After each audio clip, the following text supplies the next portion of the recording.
పువ్వులు, నిశ్శబ్దాలు, ఈ మసక చీకటి, ఈ మసక వెలుతురు, ఒకదానిలో ఒకటి మసలే ఈ మసకతనం, శిరసుల్లో నక్షత్రాలు దాల్చి పొడవాటి నీడల్లా నిలిచి ఉన్న ఈ చెట్లకు మరింత పొడవును సమకూరుస్తోంది.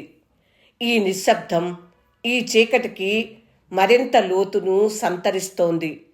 చీకటి నిశ్శబ్దము పెనవేసుకున్న ఈ అద్వైత్వంలో నిద్రలేస్తుంది నా మనసు. ఇప్పుడు శబ్దమే కాదు, ఒక చిన్న కాంతి కిరణం కూడా ప్రశాంతికి భంగమే. ఈ క్షణంలోనే సాక్షాత్కరిస్తాయి లోతైన సత్యాలు. ఇప్పుడే అర్థమైంది, శబ్దంలో కాదు నిశ్శబ్దంలో రాగం నివసిస్తుందని. పువ్వుల నుంచి, నిశ్శబ్దాల నుంచి పుట్టిన వాణ్ణి. వెళ్ళేటప్పుడు నా చేయి పూల గుత్తికి తగిలింది. అయ్యో, దెబ్బ తగిలిందేమో అన్నాను.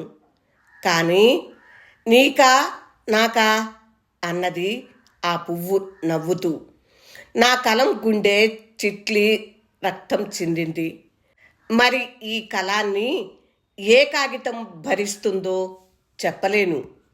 ఆకాశాలు ఒరిసే అడవుల నిశ్శబ్దంలో చెట్ల బ్రాకులు ముక్కుతో కొట్టి శబ్దాలు ప్రతిధ్వనింపజేసే వడ్రంగి పక్షి క్రోటన్స్ మొక్కల్లో ఏం చేస్తుంది?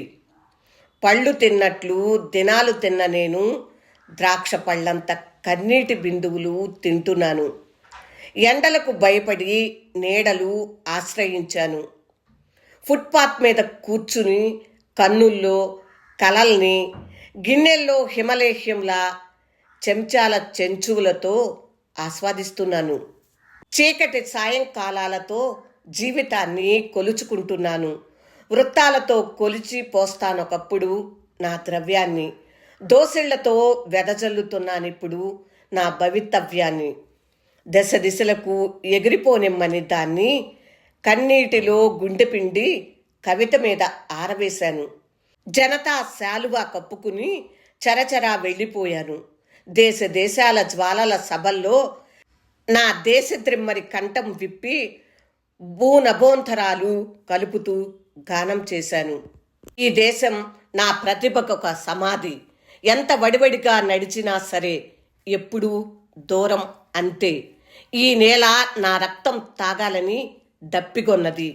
ఆముదపు చెట్ల నీడల్లో హాయిగా నిద్రిస్తున్న ఈ దేశానికి సూర్యుడిలో కలం ముంచి గ్రీష్మ గీతం రాద్దామని తెల్లకాయ